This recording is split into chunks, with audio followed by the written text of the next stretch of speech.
নমস্কার। রবীন্দ্রনাথ ঠাকুরের লেখা করে নদীর ঘাটের কাছে নৌকো বাঁধা আছে, নাইটি যখন দাই দেখিছে জলের ঢেউ আছে।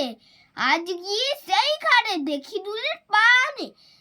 মাঝ নদীতে নৌকো কোথায় চলে বাটার তারে, জানি না কোন দেশে পৌঁছে বসেছে। সেই ঘাটেতে কেমন মানুষ থাকে কেমন বেশি, থাকি করে সাত জাগে বরে অবধি করে যায় বেশে ভাই নতুন নগর বলে, দুঃসাগরের পারে জলের ধারে ধারে নারকেল বারগুলি সব দাঁড়িয়ে দাঁড়িয়ে সারে, পাহাড় চূড়া সাজে নীল আকাশের মাঝে, বরফ ব্যাগের দিকে যাওয়া কেউ তো পারে না যে,